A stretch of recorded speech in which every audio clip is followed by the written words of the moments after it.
On today's episode of Locked On Wilds, we will get USA versus Canada 2.0 on Thursday. Hey, this is Matt Boldy, and you're listening to Locked On Wild. You're Locked On Wild, your daily podcast on the Minnesota Wild. Part of the Locked On Podcast Network, your team every day. What's happening, everybody? Welcome into another episode of Locked On Wild, your daily Minnesota Wild podcast. Part of the Locked On Podcast Network. We are your team each and every day. We thank you for making Locked On Wild your first listen each and every day as well. Make sure you subscribe on YouTube and your favorite podcast platform so you don't miss out on any new episodes throughout the week. Today's episode of Locked On Wild is brought to you by FanDuel. Right now, new FanDuel customers can get $150 in bonus bets if your first $5 bet wins. On today's episode of Locked On Wild, we will recap one of the greatest hype games in the history of hockey, at least that I've been able to see, and why it was so great to see the Four Nations face off. USA versus Canada showdown live up to the hype. We'll talk about Minnesota Wild players putting on a little bit of a clinic here in the tournament, and we'll get you ready for USA versus Canada Part 2.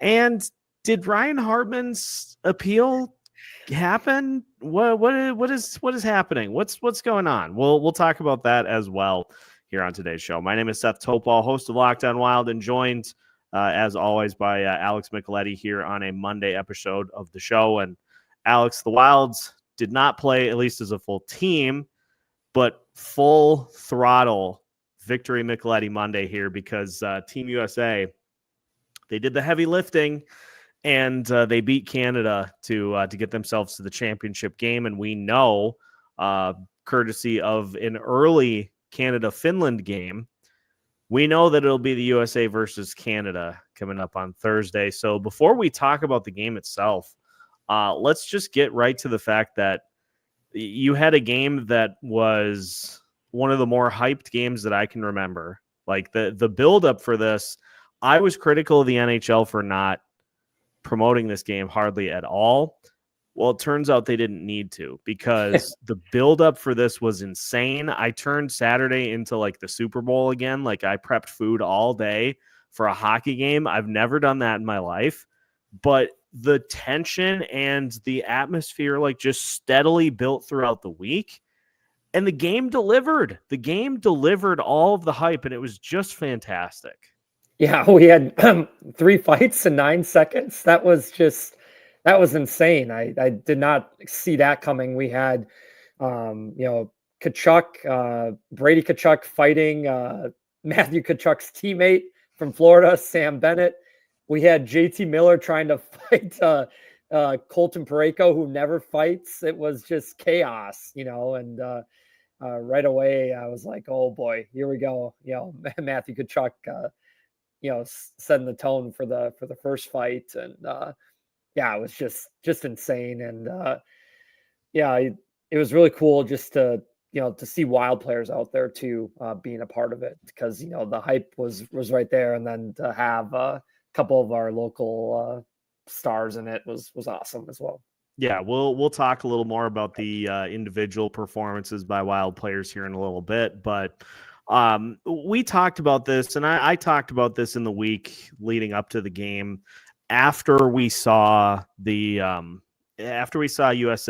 kind of get it started, and I was like, okay, we are. I think we're going to be good to go in this because, and I didn't even think Jordan Binnington played terribly against USA. I thought he actually had a great night in goal, but the difference in the net between Connor Hellebuyck and Jordan Binnington is that Connor Hellebuyck does not allow that first goal that Binnington did, and that ended up being the difference in the game. Oh, 100%. That changed everything. And he probably wants the Larkin one back, but Hellebuyck, he's been absolutely incredible. It's carried over from the regular NHL season, and who would have ever thought that the U.S. would would end up having better goalies, for the next decade. It looks like Canada. Well, Canada also didn't pick Logan Thompson too, and he's having the best, goaltending in the Eastern Conference.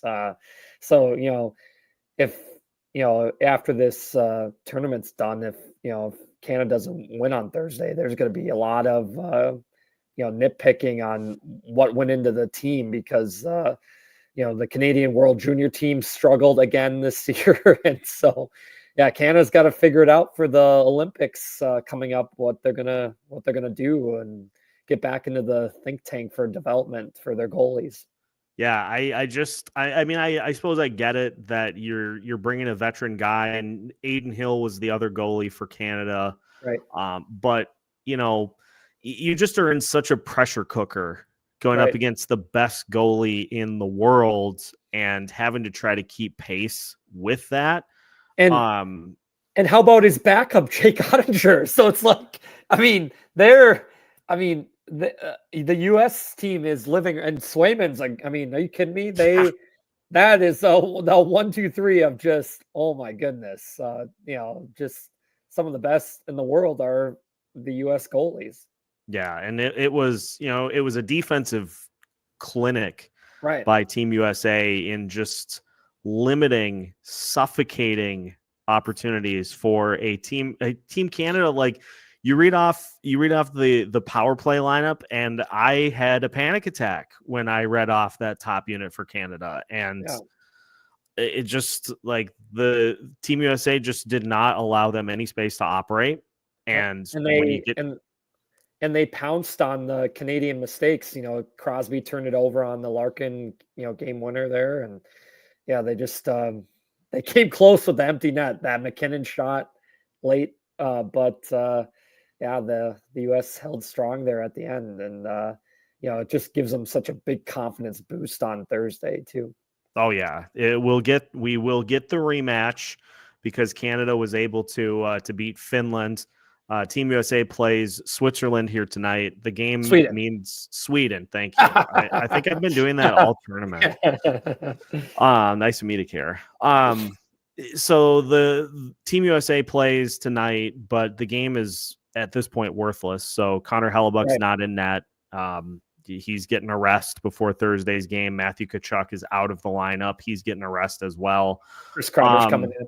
Yeah, but it's still like it's a perfect tune-up, and honestly, it's going to come down to a lot of the same things that the Saturday night game did, is just trying to hold those studs for Canada in check as much as you can.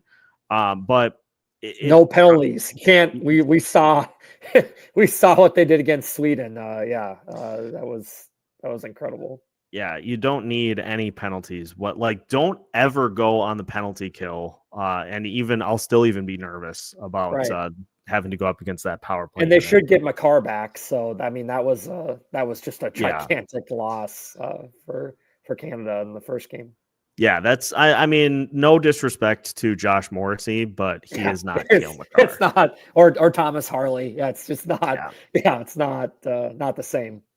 So I'm going to be calling a couple of section hockey playoff games. So I'll be probably watching on my phone, but that's okay.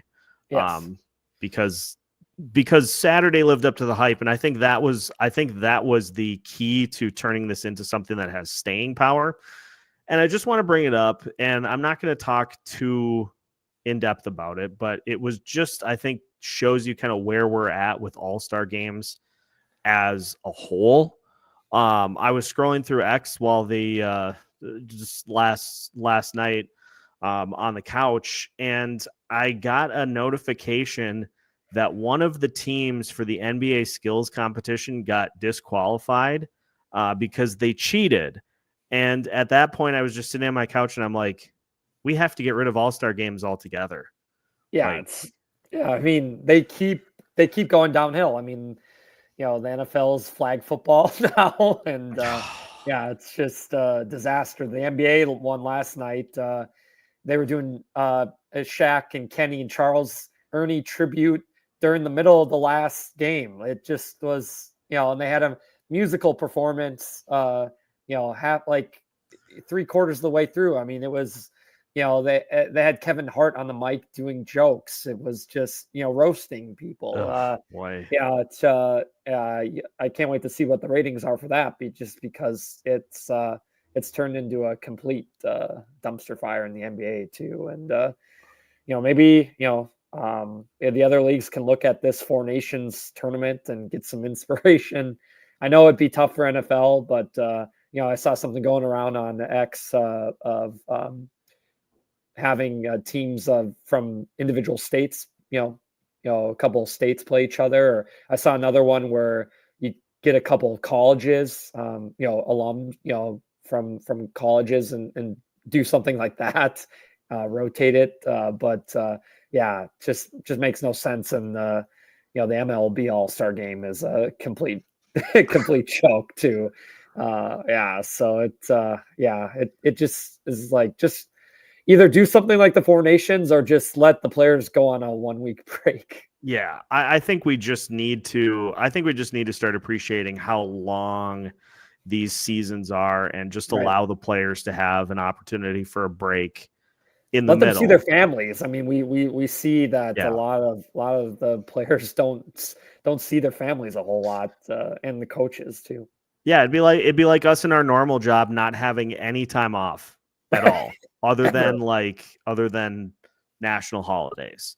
Right. You want to have some structured, because it's a long 82 games is a long season, and especially in a truncated format because of the we've seen the Wild. We have players breaking hands and groin surgeries most likely, and broken foot. I think Ray Ferraro said that Jonas Brodin broke his foot on that when he took the shot.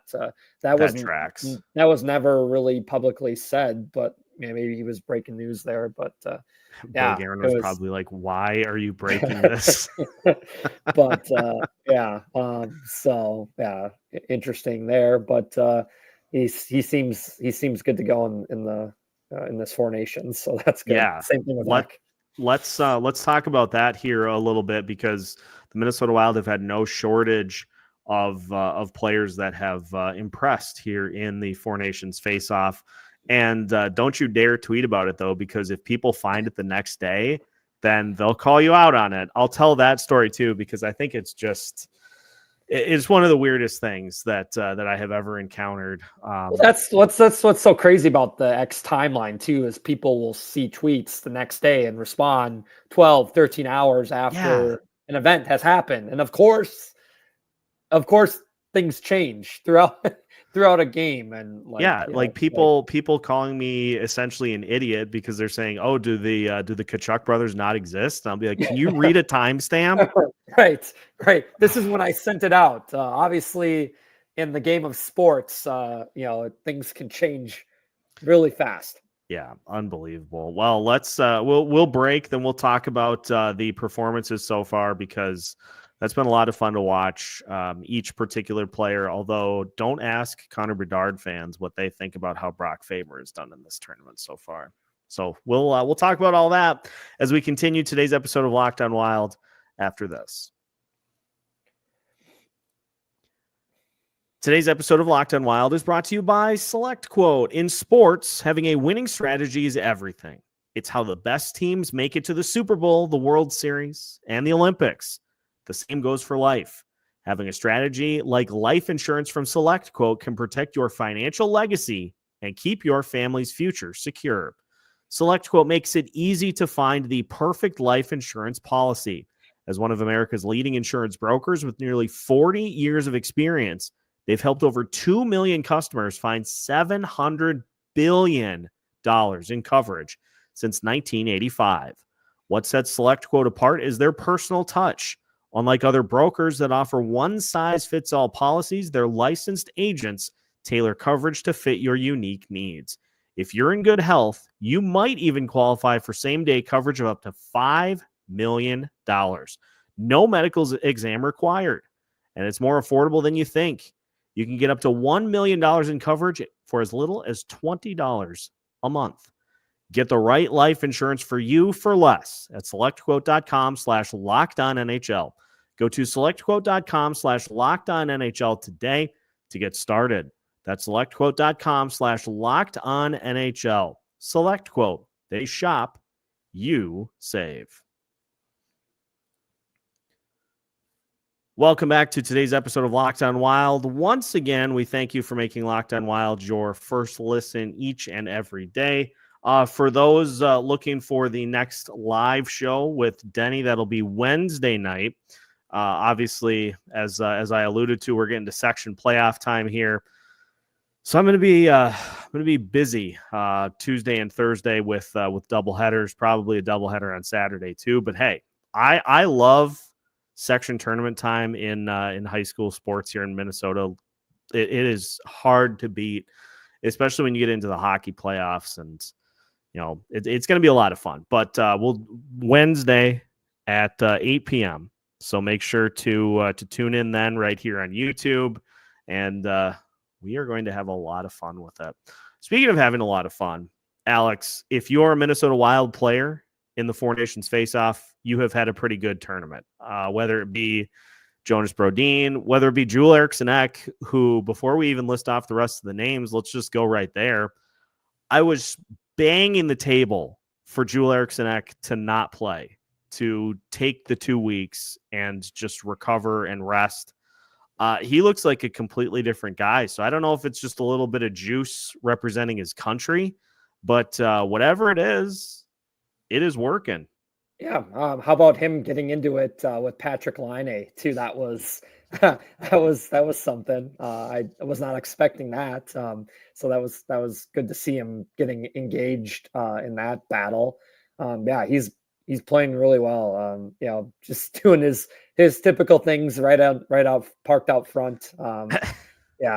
Just amazing. He played great against Canada and Finland. So it's good for him, especially since it's been such a tough NFL or NHL season. This international competition is, the juices are flowing for Ecker. Yeah, it has been. We have gotten so used to Eriksson Ek, just steady incremental improvement every season, that you look at what's going on this year. And when I did the report cards for Ek, the defensive numbers are on pace to be some of his best ever, which is great to see. It's just the offense is kind of hit a little bit of a fork in the road. So and it's probably injuries are a big factor in that, but he's just not finding that puck luck. If it is like a core injury or something like that, and again, not a doctor, so I'm not going to speculate too much, but just imagine trying to swing a hockey stick with that type of an injury. I wouldn't be able to get out of bed. So and these guys just continue to play. It's crazy. I mean, you see it in MLB. If a player gets an oblique injury, they're out. It's crazy. It's unbelievable. Like, LeBron couldn't play in the All-Star game last night because he said his ankle he had foot discomfort. And it's just like you see what NHL players go through to play the game. It's crazy. I saw somebody put out the James Van Riemsdyk had a root canal and went back out there. It's just crazy. Yeah. Well, you think about how many times players get stitched up. The basic premise is they take a puck to the face and they go back to the trainer's room and they're like, close the cut. I'm going back out there. It's like, are you nuts? Yeah. I mean, I saw the Patrice Bergeron. I know it was a playoff game, but he played with a puncture in his lung. Like, my God. Yeah, these are, and this brings me to what I think was going to be my point regarding Eriksson Ek. And the everydayers know we did touch on this. I know all of us had our desire to see Ek, take those couple of weeks to just rest up.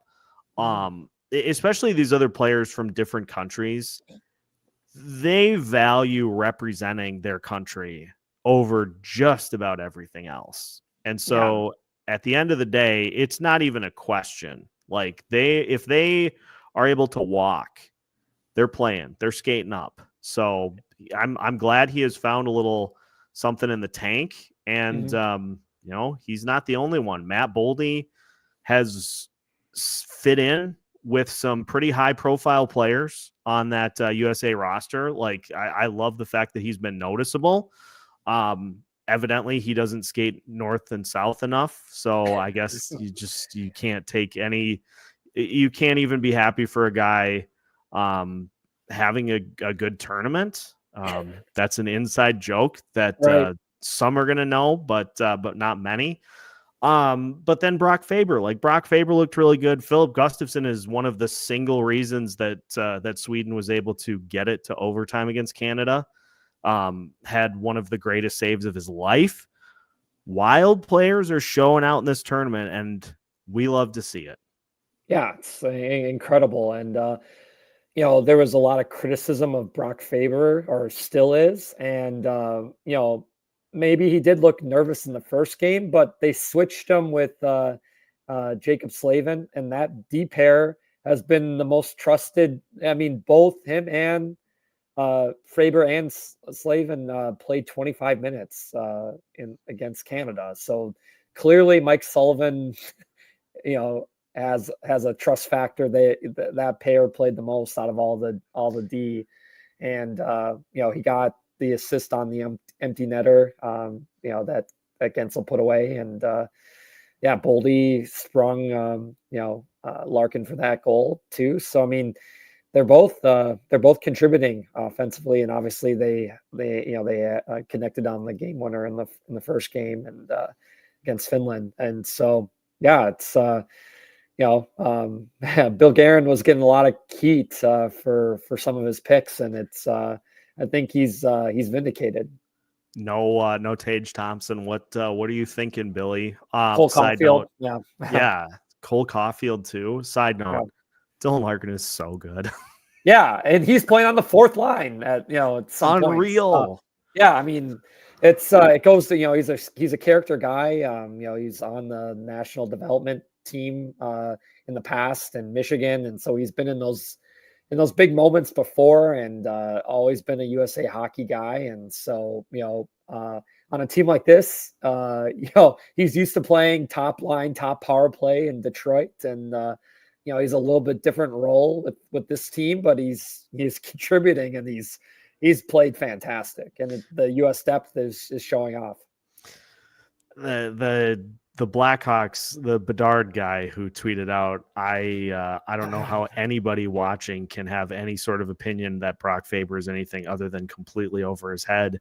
And I'm like, geez, I wonder who tweeted that. And I look, it's a Bedard guy. I'm like, right. Okay, that's right. All I needed to see. Exactly. I just had to laugh. But no, right. It's great to see the Wild players really showing out. It's pressure. It's pressure for these young guys, especially, to be on this roster, considering the players that were left off. Yeah, and they've played key roles. People aren't realizing this too. This is kind of like a preview of the Olympic team. If you don't perform in this, you're not going to be on the Olympic team. And those guys that didn't make the team, they're gunning for a spot, because Cole Caulfield wants to be on that team badly. He was a national development team guy. He's played in World Juniors. And so, Tage Thompson, all he does is perform on just extremely well on a horrible Buffalo team. And so, he badly wants to be a part of an international U.S.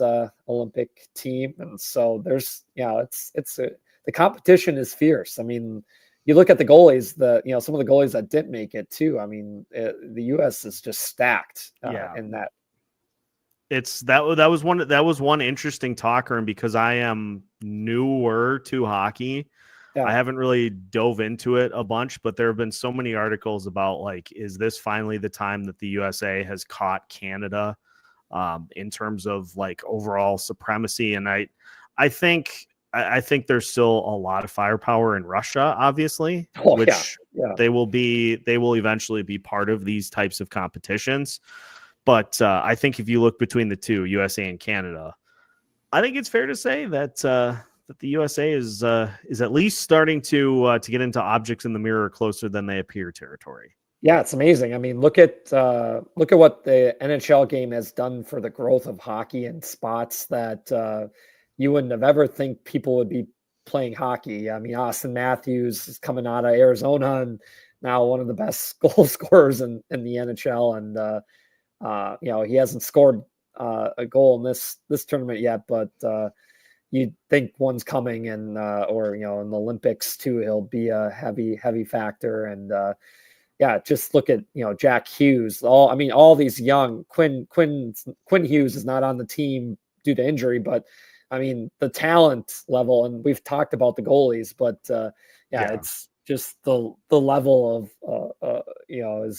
of play by these guys has just gone to a whole nother level. You look at a guy like Jake Gensel. I mean, he got to play in Pittsburgh with Sidney Crosby, and how it just changed his game to a whole nother level. And you saw against Canada, I mean, he was arguably one of the best players on the ice. I mean, he got the player of the game, but the bright lights aren't big for him because he got to learn how to get in certain areas of the ice to score from Sidney Crosby. And he's such a smart player. And you see the growth of these guys, seeing some of them play college hockey, I'm such a big college hockey guy, and to see where they were from their college to now in the NHL, it's a whole nother level. And that's credit to just them working their tails off and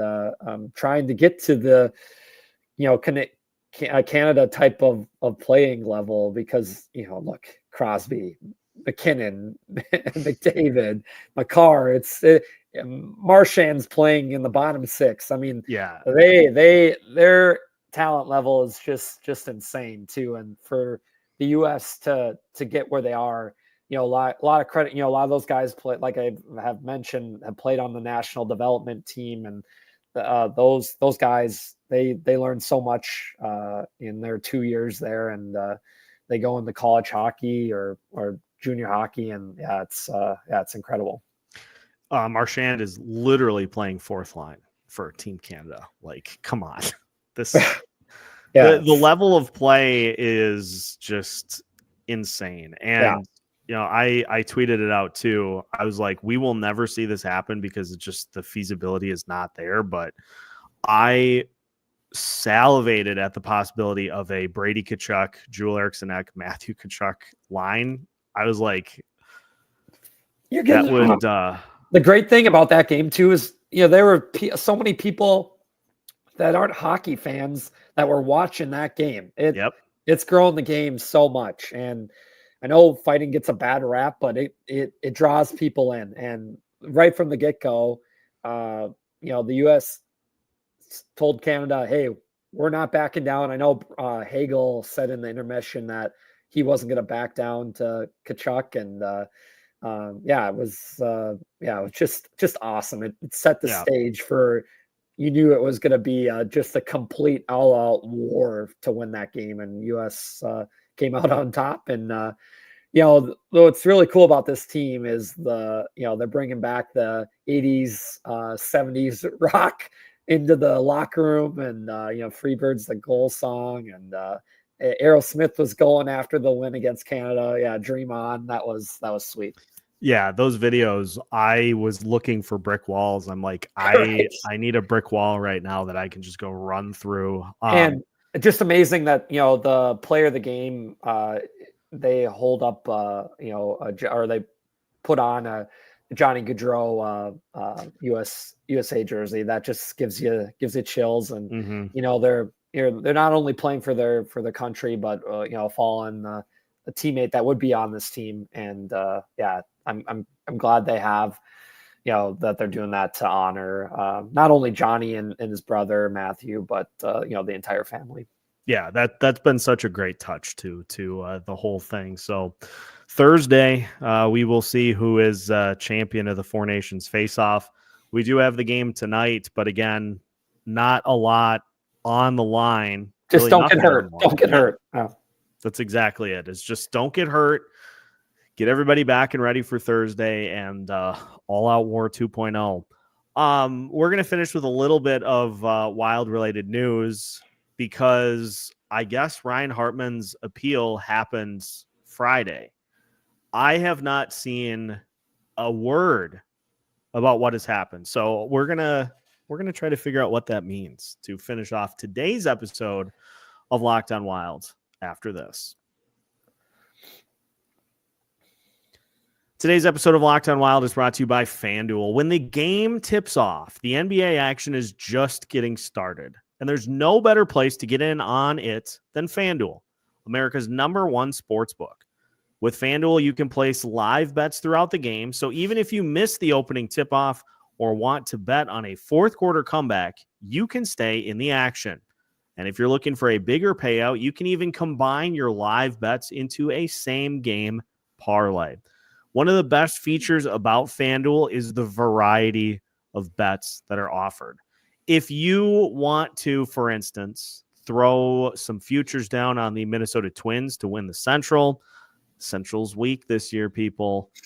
You can throw some futures down on that. If you want to go game by game, you can do that. If you want to have a particular prop that a player hits a certain number of home runs, Carlos, you might be feeling Carlos Correa hitting 30 home runs this year. You can do that too. All of it is a possibility at FanDuel. And so no matter if you're feeling day to day or you just want to have a couple that you track all season, FanDuel's got you covered. And right now, new FanDuel customers can get $150 in bonus bets if your first $5 bet wins.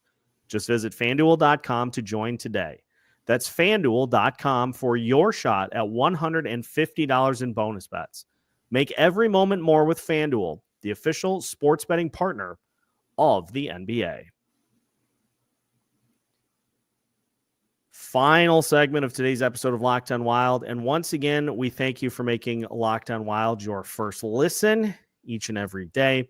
Reminder, as we mentioned, live show Wednesday night, 8 p.m., Denny will be ready to rock, and we've got a myriad of topics to get to. There's your big word for the day, myriad of topics to get to. So 8 p.m. right here on YouTube, and we will get to all of the latest Minnesota Wild news. So make sure to tune in. It will be a wonderful time. Alex, Ryan Hartman had his appeal. And I say that in kind of a questioning tone because I have literally not seen a peep about the decision. Now, knowing my luck, it'll come out about 10 minutes after this is posted. But I think we're just kind of seeing what was a long shot to begin with. I don't really think there's any way that the NHL lessens this, because of what the NHL is trying to do, which is make an example out of a guy who's a repeat offender. And, you know, the NHL can only tolerate these types of things for so long before they say, nope, you're going to be the one that we make an example out of. And Hartman, like, he's been suspended. This is the 5th time he's been suspended. He's been fined 7 other times. So it's not as though this is like his first big offense where like your first big traffic offense. You may get some leniency because it's the first time you've been in trouble. This is not the case here. This is something that has happened quite a bit. And so I know 10 games may seem like a little high to some. I don't think it's getting lightened even by a game. No, at some point, you have to learn a lesson, and this couldn't be. If he doesn't learn from this, I mean, is he ever going to learn? You know, because I mean that amount of money, what, half a million? That's a lot of money. Yeah, no matter what people say, that is a lot of money. He just had a kid too. That's a tough one to explain to the wife there. They, the player safety, they get a or a bad rap, of course, just because it's a spin of the wheel a lot of the times. But I mean, this seemed extremely appropriate for what he did. He's lucky Stützle didn't get really hurt because he bounced his head off the ice. Yeah. It was there was no place for it, and like you said, you hope he learns from it. But I if we're placing bets as to what happens with the appeal, I don't think it gets lowered by even a game at this point. I mean, and by the time, like, even if it goes to that third party arbitrator, I mean, it's already it'll pretty much be done. Yeah, and the only way he would try to do that is to try to somehow get salary back. But yeah, that doesn't help the team. Yeah, team is still well behind the 8 ball. So right, like you said, at this point, just learn from it. Right. Don't do it again. No, the worst part is that he has to stay on the roster. That I mean, if he didn't have to stay on the roster, it wouldn't be as tough pill to swallow. But they're already cap strapped, and that just puts them in a bigger bind. Yeah, it's a large inconvenience. So we'll keep an eye on it. Like I said, knowing my luck, the announcement will come out about 10 minutes after this episode gets posted. So we'll see, I guess. But that is what we have for today's episode. Appreciate everybody tuning in as you do each and every day of the week. As we mentioned, Team USA is taking on Sweden here in a little bit, so you will be able to watch that. But the stakes are pretty low in that game, so it will. I don't know. We'll see what happens, but everybody's gearing up for Thursday's game. We'll have a little more on Thursday's game before we get to Thursday, so make sure to stay tuned. Make sure to subscribe if you have not already, so you don't miss out on any new episodes throughout the week, because we have you covered every Monday through Friday as part of the Locked On Podcast Network.